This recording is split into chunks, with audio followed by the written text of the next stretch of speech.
Baik jamaah sekalian rahimakumullah, sekedar untuk mengisi 5-10 menit mengambil hikmah daripada peringatan Maulid baginda Rasulullah SAW. Di kita ada dua terminologi antara Maulid dengan Maulud. Ya, kalau orang Betawi bilangnya muludan. Iya. Mana sih yang benar, Maulid apa Maulud apa muludan? Semuanya benar. Yang nggak benar yang nggak Maulid. Gitu ya. Dalam persepsi kita, nah, Maulid itu adalah momentum atau peristiwanya. Ketika kita bicara Maulidun Nabi, maka kita memperingati momentum atau peristiwa lahirnya baginda Rasulullah SAW. Kalau Maulud, orang yang dilahirkannya. Jadi kalau Mauludun Nabi, ya Nabi Muhammad sebagai ya insan yang dilahirkan pada saat hari kelahirannya. Sekedar flashback dari apa yang memang dulu pernah kita dapat ketika kita sekolah di madrasah. Ya, guru-guru kita, ustadz-ustadz kita itu selalu menceritakan tentang sirah nabawiyah.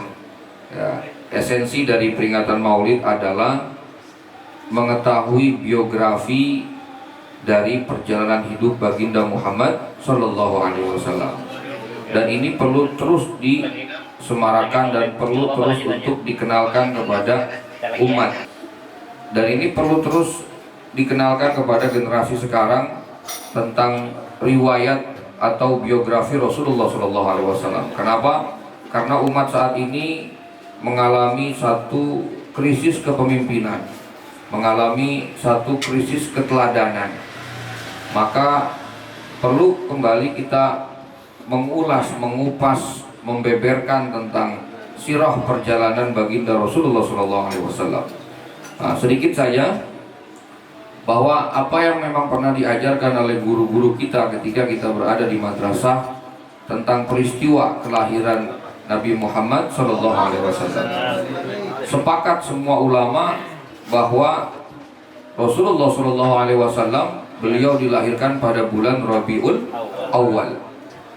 Ya, dalam kitab Tarikh Al-Hawadis wal Ahwal An-Nabawiyah karangan Profesor Dr.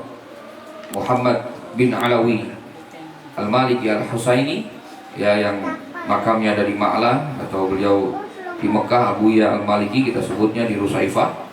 Dalam kitab karangan beliau tuh diterangkan tuh, ini kitab yang biasa dibaca di pondok-pondok yang cenderung tipis gitu ya, tetapi ini perlu kita ingat lagi ya. Nah, di situ tertulis bahwa terjadi ada perbedaan pendapat antara ulama mengenai tanggal kelahiran Nabi.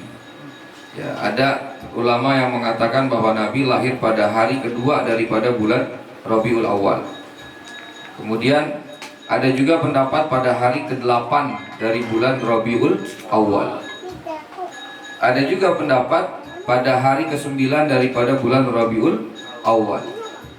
Nah, yang paling masyhur dan paling kita ketahui bahwa baginda Rasulullah SAW beliau lahir pada tanggal 12 Rabiul Awal. Ya, itu pendapat yang paling masyhur yang dipakai oleh ulama-ulama, dan sampai saat ini kita memperingatinya, kita memakai tanggal 12 Rabiul Awal. Ya.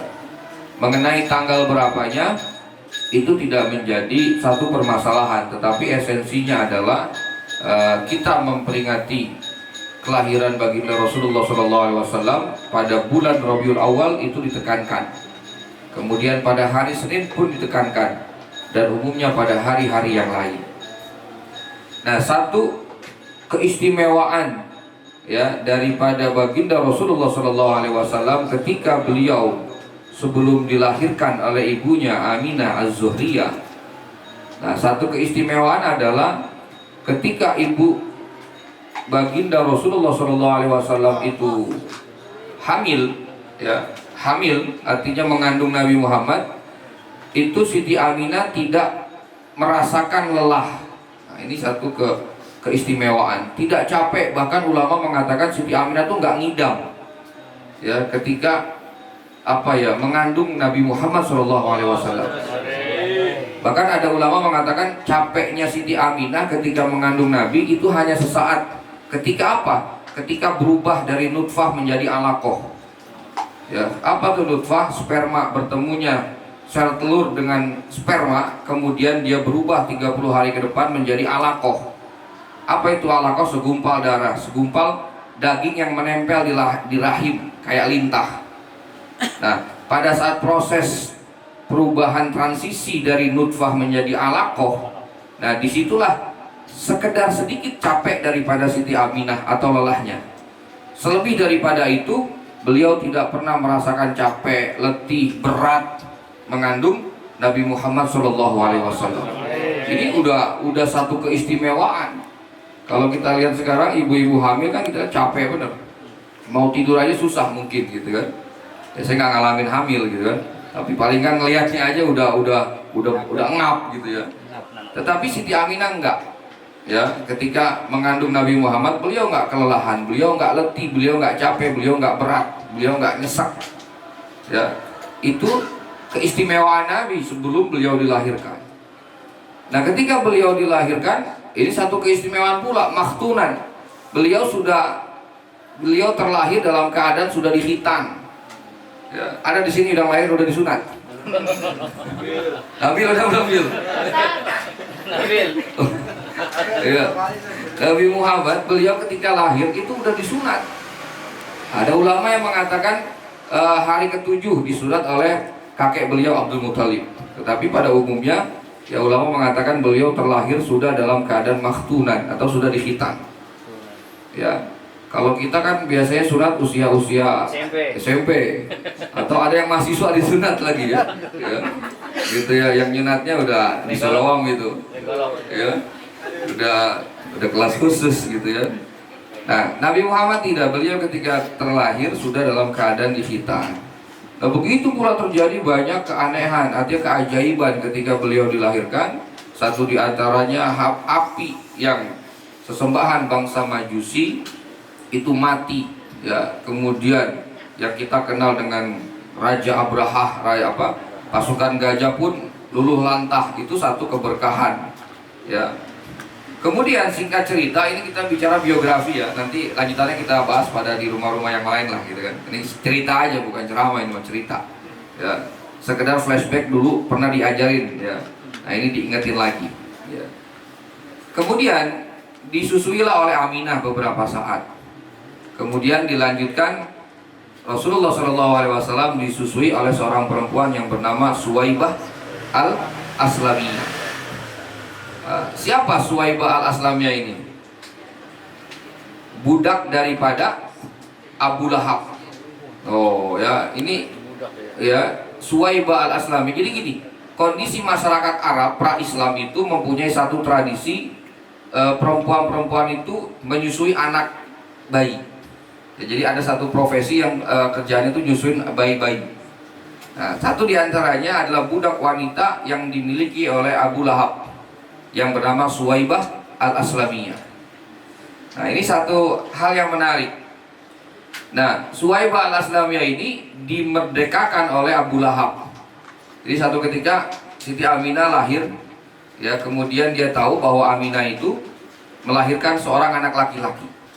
Kemudian budak Abu Lahab ini yang bernama Suwaibah al-Aslamiyah ini ngelapor ke Abu Lahab, ya Abu Lahab, sesungguhnya keponakan ente lahir dan dia adalah laki-laki. Girang tuh Abu Lahab. Ya, Abu Lahab yang namanya diabadikan dalam Quran sebagai bentuk penghinaan untuk dia, tetapi pernah girang ketika Nabi Muhammad lahir. Tahu bahwa keponakannya lahir adalah seorang laki-laki. Saking girangnya Abu Lahab itu, akhirnya apa yang dia lakukan? Dia merdekakan tuh Suwaibah al-Aslamiyah. Fa'ataqaha. Dibebaskan dia, nggak jadi budak lagi. Ya, nah ini udah sama-sama kita sering dengar lah kisah ini. Kemudian para ulama itu dimimpikan ya bahwa Abu Lahab itu ya pada saat setiap hari Senin itu diringankan, khaffafallahu azabahu, diringankan siksanya oleh Allah Subhanahu wa taala karena pernah senang ya dengan Nabi Muhammad ketika beliau lahir dan dia adalah seorang laki-laki. Abu Lahab aja yang segitu bencinya sama Nabi masih dapat syafaat. Karena apa? Karena pernah senang doang dikit. Ketika memang lahir Nabi itu adalah seorang laki-laki. Apalagi kita, ya, yang maulidnya tuh, waduh, ya, dari rumah ke rumah, ya, senang benar. Apalagi kemarin makan es krim gitu, ya, dari bakso gitu, bakwan Malang lagi, gitu kan, gitu, ya, girang gitu. Topseknya belum katanya Pak Amin.